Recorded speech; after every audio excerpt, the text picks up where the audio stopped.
From the world of politics to the world of business, this is Balance of Power.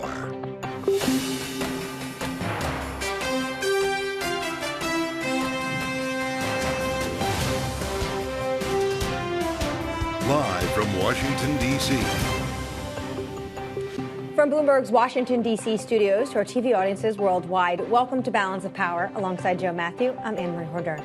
A $100 billion showdown in the nation's capital. President Biden's emergency aid request for Israel and Ukraine, making unlikely allies in the Senate. The threats facing America and our allies are serious, and they're intertwined. To protect Americans against any one of these foreign threats, we must protect against them all. But on the other side of the Capitol, the Biden administration finding stiffer opposition as newly elected House Speaker Mike Johnson faces his first big test. My intention is to call Leader Schumer over there and have a very direct and thoughtful conversation about this. We'll dig into the politics of it all with Republican Senator Markwayne Mullin of Oklahoma. Plus, the latest developments on the ground in Israel and Ukraine. Former U.S. Secretary of Defense Mark Esper joins us ahead. But, Joe, this really is the showdown, and it's not a domestic issue. This is about the national security partners, as the president put it, around the world, and a big split within the Republican Party. Yeah, that's absolutely right. A split within the Republican Party, I guess a split between chambers, but it really does come down to a difference among GOP members, especially with what's happening in the House. This has been interesting to watch this whole thing progress, because Chuck Schumer is sounding a lot like Mitch McConnell, who's sounding a lot like Joe Biden. And maybe we should walk through some of these. Chuck Schumer, earlier today, of course, the Senate Majority Leader on the Senate floor. I'm deeply troubled that yesterday, House Republicans released a partisan and woefully inadequate package with no aid to Ukraine, no humanitarian assistance for Gaza, no funding for the Indo-Pacific, and, in addition, poison pills that increase the deficit and help wealthy tax cheats avoid paying their fair share. Senator Schumer is not the only one calling it a poison pill. Others are as well. But Speaker Mike Johnson discussed his Israel aid proposal on Fox News earlier. My intention and my desire in the first draft of this bill is to take some of the money that has been set aside for the building and bulking up the IRS right now. They have about $67 billion in that fund, and we'll try to take the 14.5 necessary for this immediate and urgent need. We'll deal with the rest of that issue later.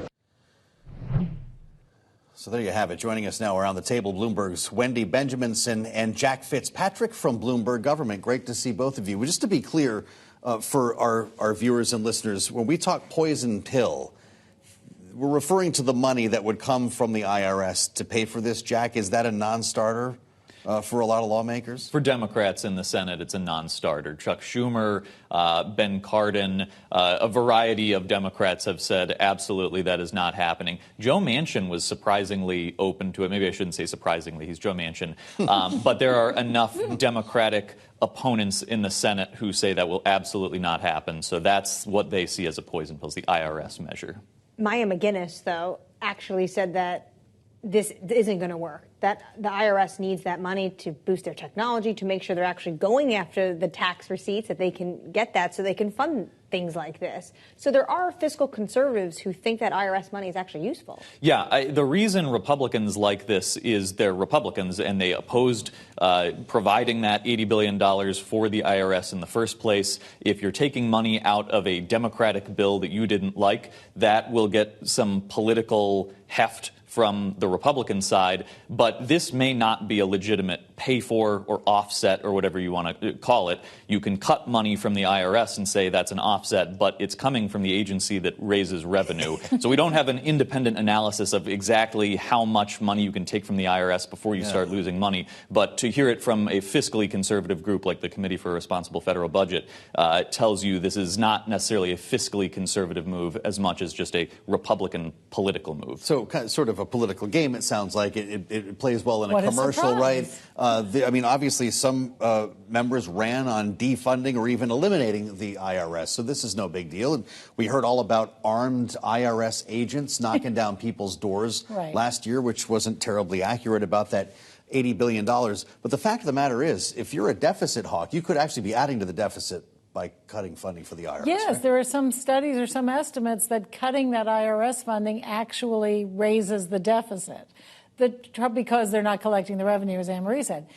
The other thing is that foreign aid traditionally is something that is separate from the domestic cage matches that are going on all the time, right? This foreign aid is an ally like Israel, and the U.S. has stated that it is firmly behind Israel. And so its policy is to then send money to help them in this conflict. So that is supposed to be just a separate issue. They can fight over the Inflation Reduction Act, where this money was appropriated. They can fight over that all they want, according to Democrats in the White House. Instead, they should just pass this Israel bill, and then Mitch McConnell and others want Ukraine aid as well. Well, Secretary of State Antony Blinken was up on the Hill today, and he made that case about foreign aid. Take a listen to his testimony ahead of the Senate Appropriations Committee earlier today. For our adversaries, be they states or non-states, this is all one fight. And we have to respond in a way that recognizes that. If we start to peel off pieces of this package, they'll see that, they'll understand that we are playing whack-a-mole while they cooperate increasingly and pose an ever greater threat to our security as well as to that of allies and partners. So Secretary Blinken, via President Biden, is saying this is all one fight. But that's not how Republicans are viewing it. So at the end of the day, the Senate and House are very different. There's a big gap here. How is this going to get resolved? That's a really good question, Anne-Marie, how it is Well, going do they to go to resolved. Conference and actually hammer this out? Sure, in a normal play, they would have. I mean, I think right now, maybe they'll agree, maybe Democrats in the Senate will agree to separate the Ukraine funding, which the White House and the Senate wants those to be together, and maybe they can talk Johnson into giving up this show bill that cuts the money for IRS and other things. Or maybe they'll throw him a bone like a little money for the U.S.-Mexico border. But something will have to be worked out because everyone agrees in Congress and the administration that Israel should be getting, well, not everyone, but most people, that Israel should be getting this foreign aid and getting it soon. Well, we know this is obviously controversial. You saw the protesters in the hearing room today. I don't know if we can show that. It was hard for even the secretary to get his statement and his there was answers one after in. the other, very vocal, dragged out of the room. And we can remind everybody, it wasn't just Secretary of State Blinken. The Secretary of Defense was there as well, Lloyd Austin. But, Jack, when we consider the way this moves forward here, one of the points that Lloyd Austin made, you can see the protester in the background there, is that this Ukraine money is an investment in the defense industrial base, the DIB, as the wonks call it. Clearly speaking to Republicans who think we're throwing money away in Ukraine, to make the point that this is going to, as well, restocking supplies here in the U.S. Is that going to land on any ears? It has a positive reception among Senate Republicans, as we've heard. I mean, we've heard Mitch McConnell make the same argument. In the same hearing, Susan Collins was making the same kind of argument about the interconnected nature of all of these issues. A number of Senate Republicans have made that case that this is an investment in the U.S. military. In the House, they're listening to their primary voters. They're listening to their constituents. It's very hard to predict how that argument will play out, but it has shined a spotlight on the divide, certainly between House Republicans. It could be in a world, though, where it passed as a standalone, right? The Israel? The Ukraine funding, if they can make that case, you've got enough Democrats, you might not need the entire Republican conference there. Probably not as a standalone because you do need House Republican leadership on board, but it is still a viable option to tie that to the U.S.-Mexico border and immigration issues. Okay. So it's not necessarily a death knell for Ukraine funding if Israel gets separated, but in order to get it through the House, they really would have to attach it to the border policies that Republicans want. Well, there was one win this afternoon, and that was Jack Lew, Wendy. Yes. Now the U.S. has an ambassador to Israel, which is sort of a baseline thing any administration would want. Jack Lew was controversial and got only 2 Republican votes because he had been the architect in the Obama administration of the Iran nuclear deal, which President Trump, when he was in office, pulled. But because of Jack Lew's involvement in that, he got Republican opposition. But now he is the ambassador to Israel. He's starting right away, and maybe that will help the other Biden administration priority, which is to talk to Israel about pausing the or a ceasefire, or at least, not bombing refugee camps, and showing some restraint in this conflict. But, Joe, you and I both know there's a long list of ambassadors that still need to be confirmed specifically to the Middle East. So there's a lot of work to be done. Our thanks to Wendy Benjaminson and Jack Fitzpatrick for joining us. Covering the program, we continue the conversation on President Biden's emergency funding request with Republican Senator Markwayne Mullin of Oklahoma. That's next on Balance of Power. This is Bloomberg.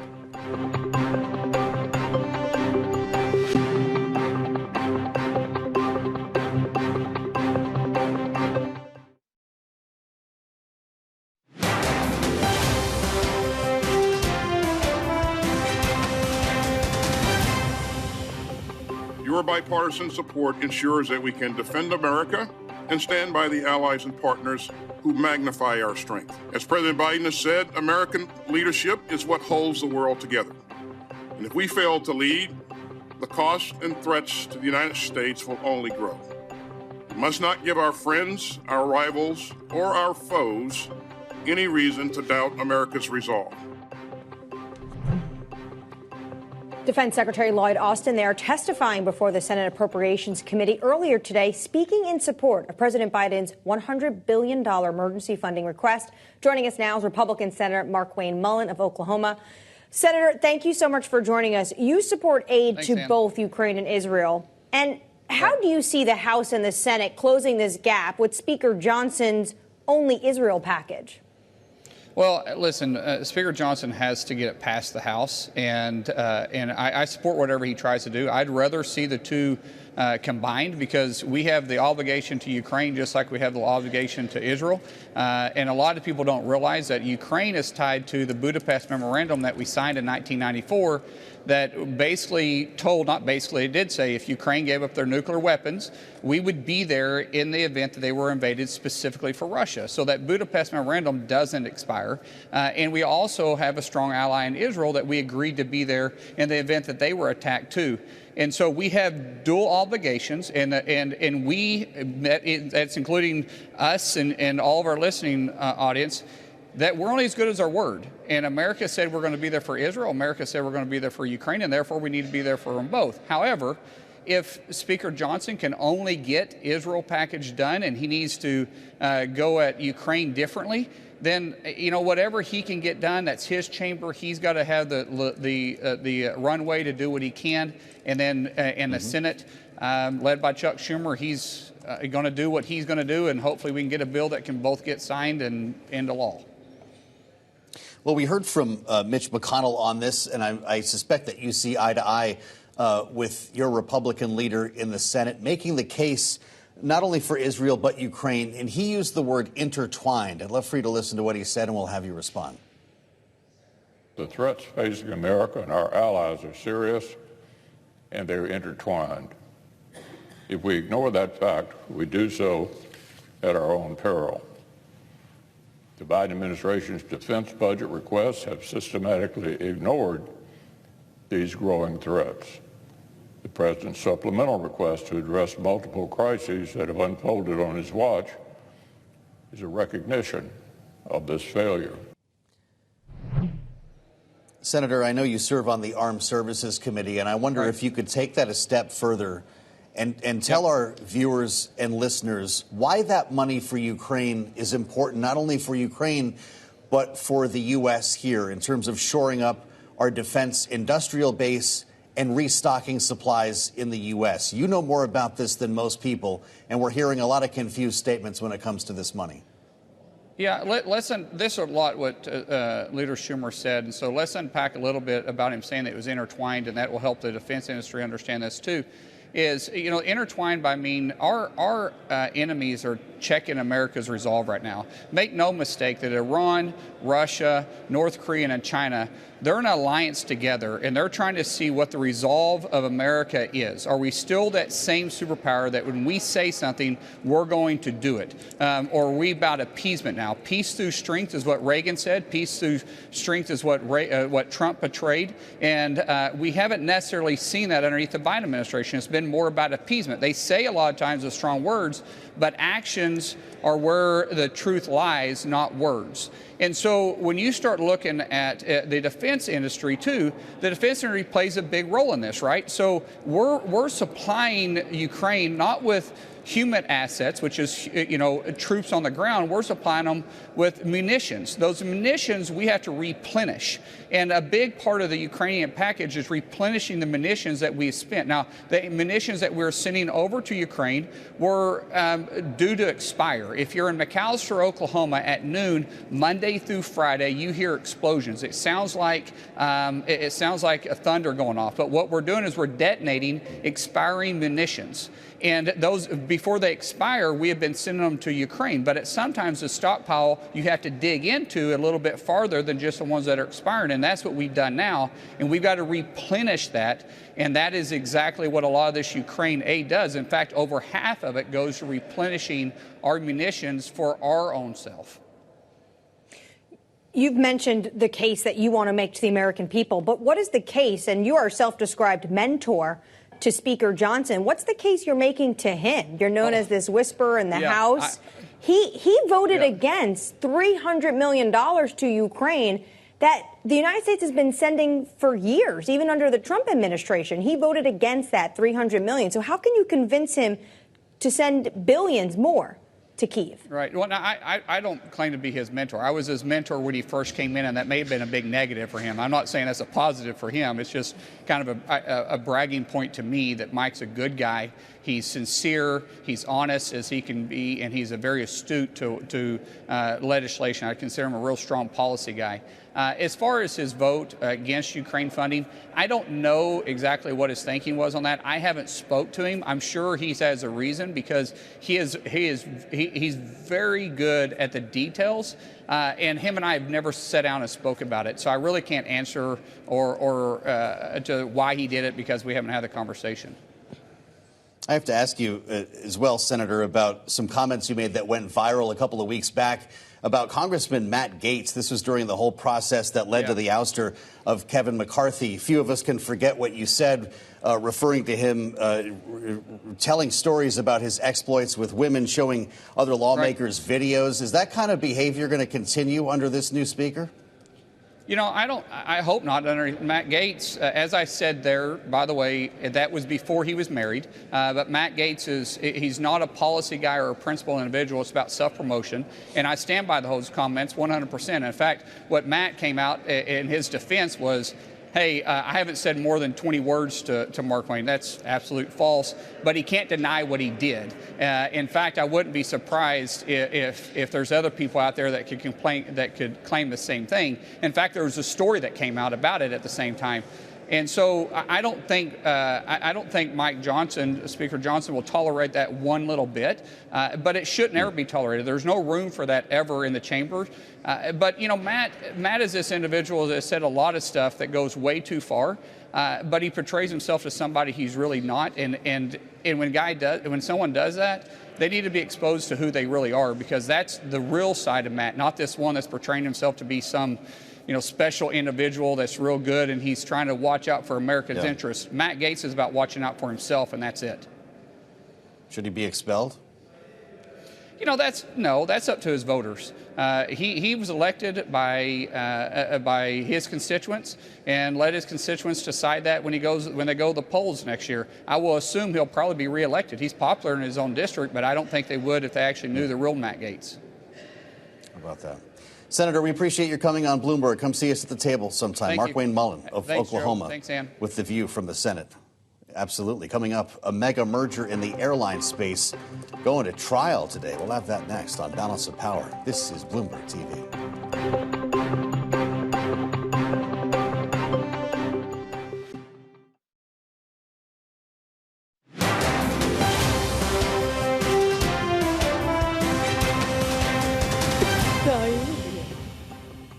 This is Balance of Power on Bloomberg TV. A high-profile antitrust trial began in Boston today as the U.S. government attempts to block JetBlue's $3.8 billion deal to buy Spirit Airlines.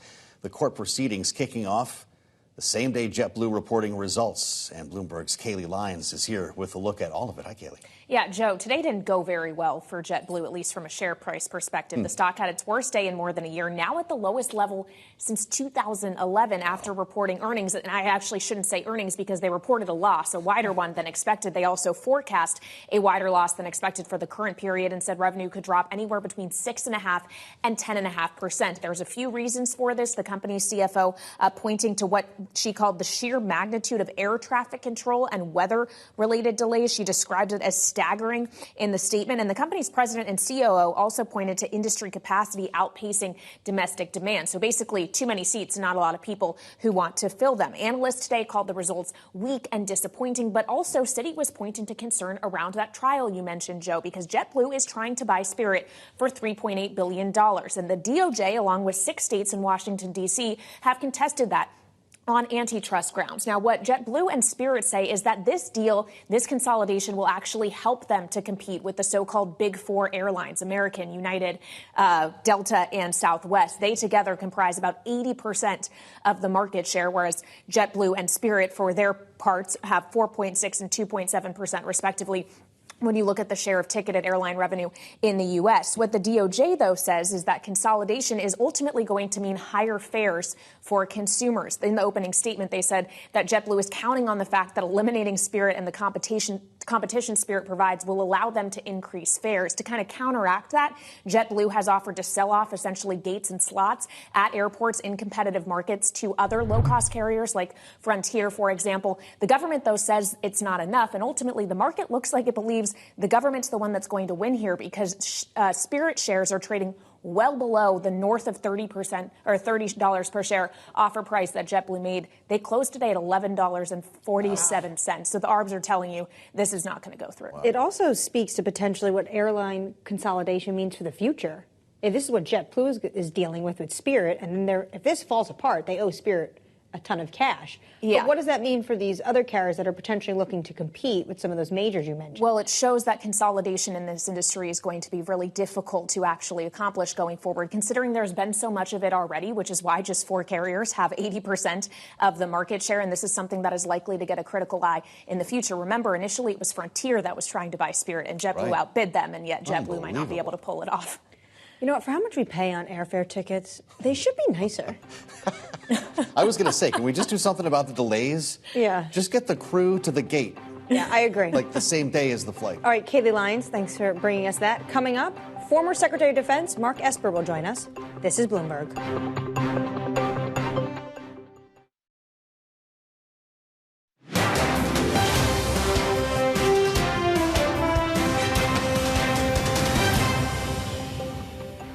This is Balance of Power on Bloomberg TV. Israel's gradual strategy to destroy Hamas and its vast tunnel system, all while limiting civilian casualties, is looking more and more like a campaign that will take months, not weeks. Of course, risking prolonging the war and potentially drawing others into it. As we start our conversation with Mark Esper, the former U.S. Secretary of Defense, author of A Sacred Oath. Mr. Secretary, it's good to have you back with us here on Bloomberg. Hamas says it will release a number of foreign captives within days. And we know from hearing from Benjamin Netanyahu in the last 24 hours, his administration and the Israeli military have decided to go into Gaza and at the same time try to free hostages. Is it possible to do the same at once, or must they be done at the same time, as Netanyahu says? Well, thanks, Joe. First of all, good to be with you both amidst this ongoing tragedy right inside in the Middle East. Look, as Benjamin Netanyahu said, he is a nation at war. Israel's a nation at war, and they need to prosecute this campaign. Of course, I don't think they believe, of course, that Hamas is really going to release the hostages, at least not unless there's exchange for thousands of Palestinians, many of whom have been convicted of crimes, because Israel has been through this before. But I think the challenge is once they increase their activity within Gaza to root out Hamas and to really decapitate that organization and make sure that it's no longer able to prosecute offensive operations. One of the first tests will be, what does Hamas do to the hostages? They have promised to begin executing, and that, of course, would be tragic and would further inflame the situation. And then from there, again, as you said up front, I suspect that this conflict is going to last months. It will take that long for Israel to meet its military objectives. And then we have to be concerned about a second front opening up in the north at the same time. This administration continues to get questions asked about whether or not they're going to intervene and potentially call a ceasefire. National Security Council Coordinator for Strategic Communications, Admiral John Kirby, had a different take.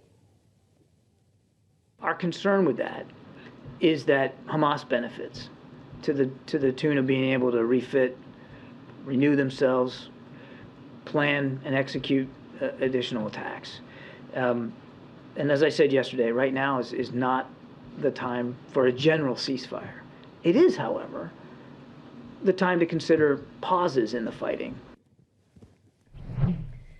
Mr. Secretary, what's the difference between pauses and a ceasefire?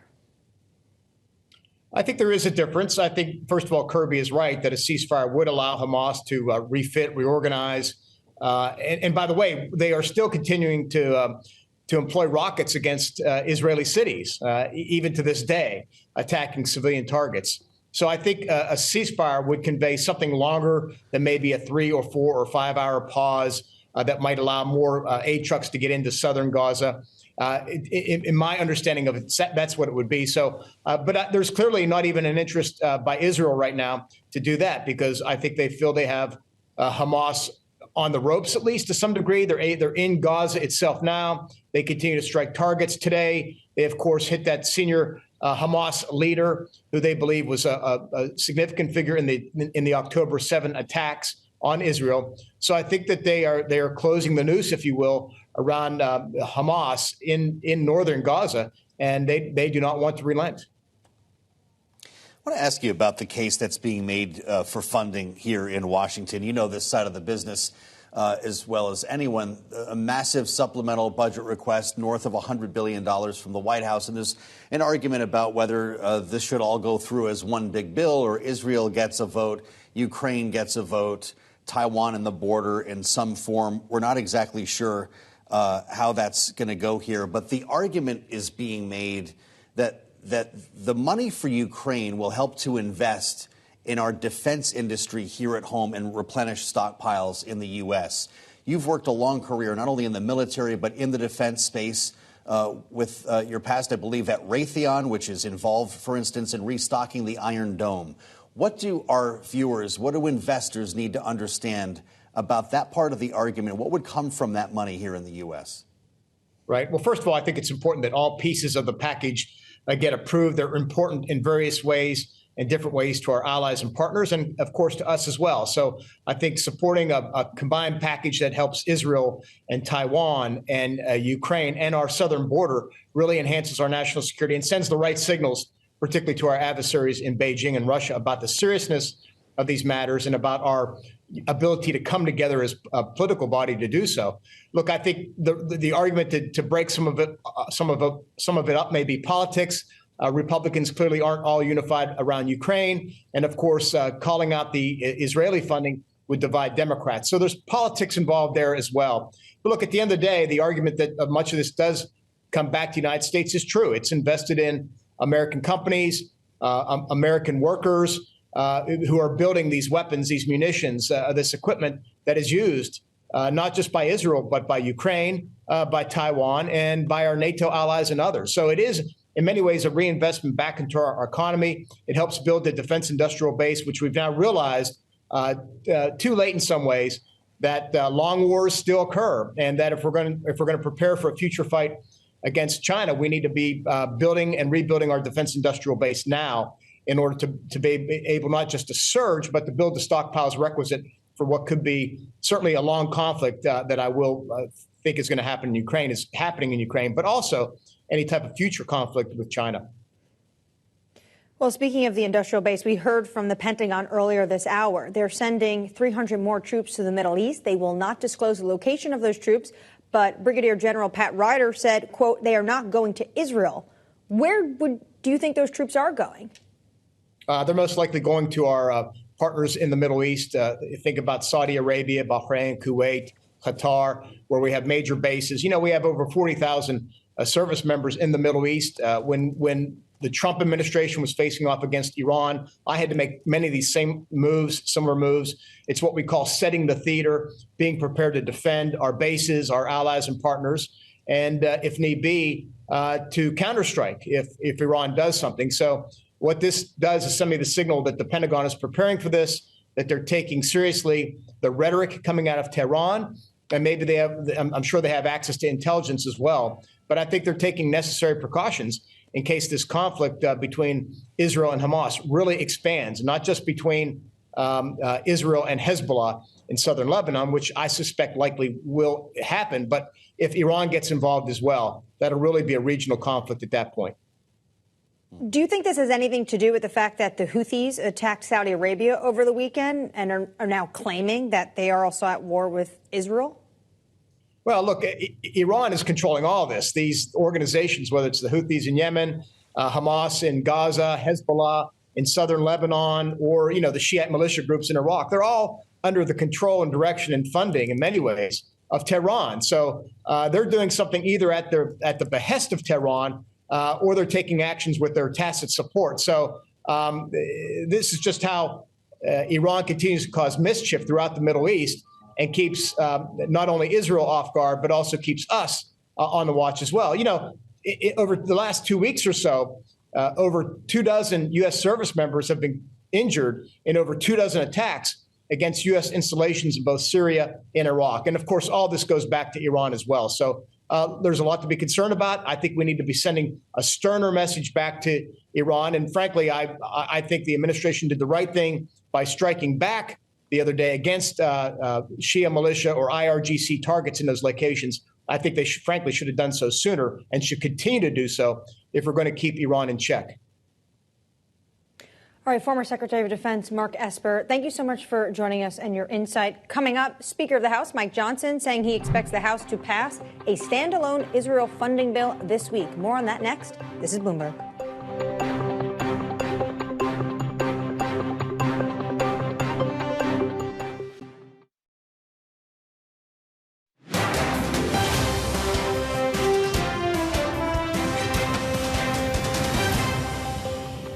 As we look at whatever aid we're doing, we ought to say, how are we going to pay for this? We have $33+ trillion worth of debt. We have high inflation, high interest rates. We have to, wake up to this. We ought to wake up that we've got to get our fiscal house in order, and that's part of the way to do it.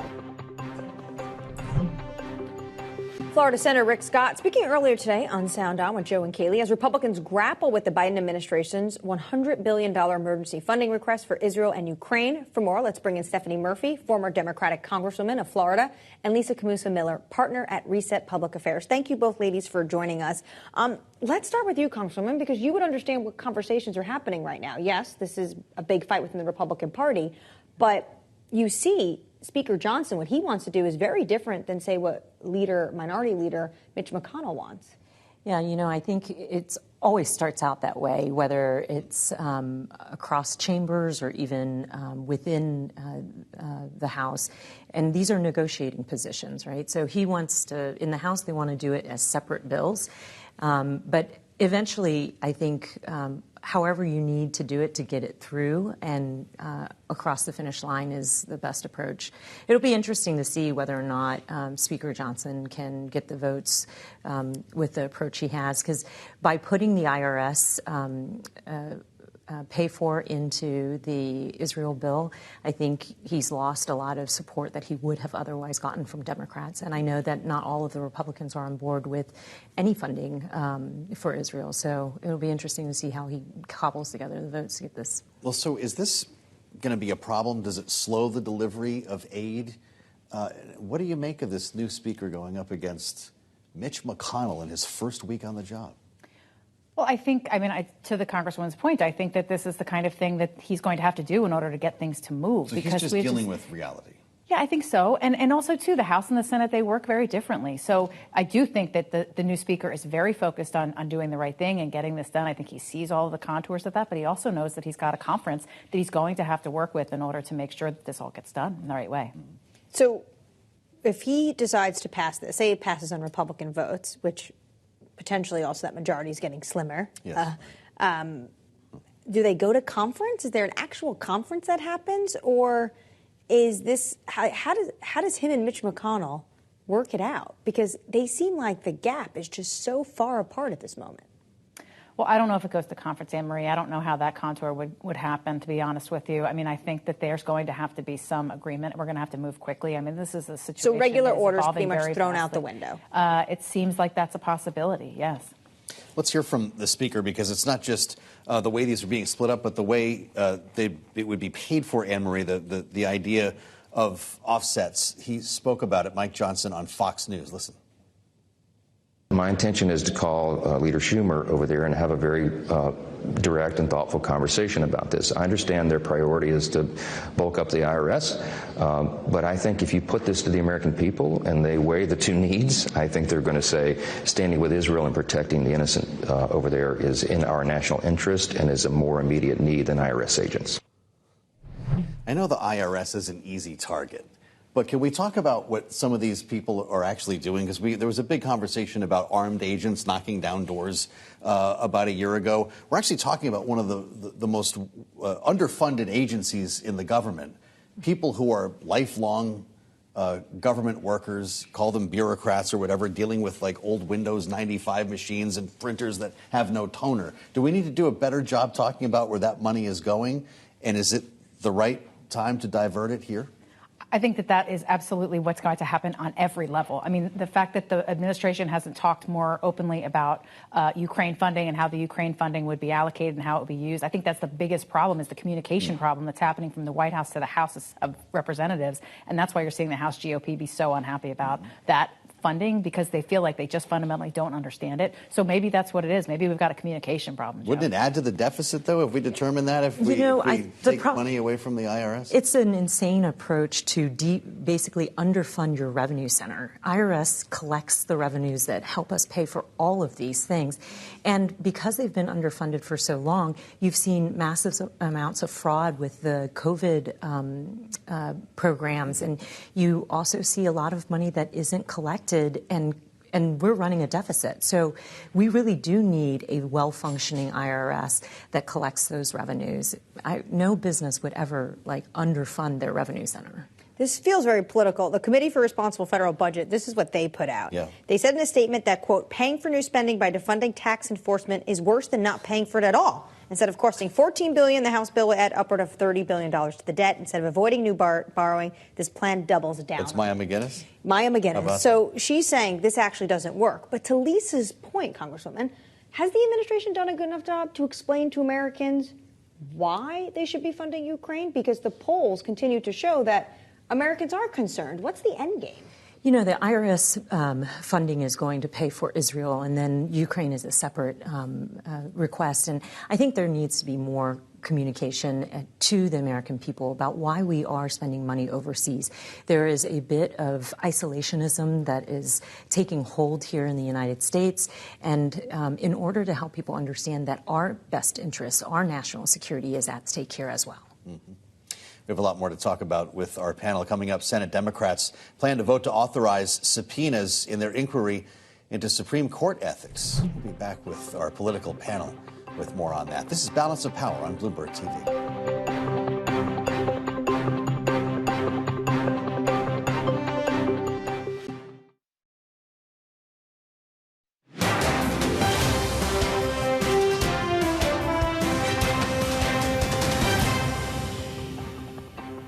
This is Balance of Power on Bloomberg TV. Senate Judiciary Committee Democrats are moving to subpoena Texas billionaire Harlan Crow, among others, in their Supreme Court probe. In the announcement released last night, Committee Chair Dick Durbin of Illinois, Democrat Sheldon Whitehouse of Rhode Island writing, quote, thanks to investigative reporting, we now know that for decades, some justices have been joining billionaires with business before the court on their private planes and yachts, or receiving gifts such as private school tuition for a family member, unquote. For more, we reassemble our panel. Stephanie Murphy, former Democratic Congresswoman of Florida, is here, along with Lisa Camuso Miller, partner at Reset Public Affairs. Congresswoman, is this just for show? And I realize that could actually have its own value to pull someone like Harlan Crow in front of a hearing will be dramatic moments. Maybe we'll learn some things, but does it actually lead to a new code of ethics? I think it's really important when people are losing their faith in institutions in America, and you have some details coming out that shows that maybe there was an ethics issue with the Supreme Court. The Senate Judiciary Committee has the right to for oversight, and so I think it's important that they are able to lay out the full story for the American people and then move forward with trying to address the ethics and conflicts of interest that clearly have been taking place. What do the Republicans do in this case?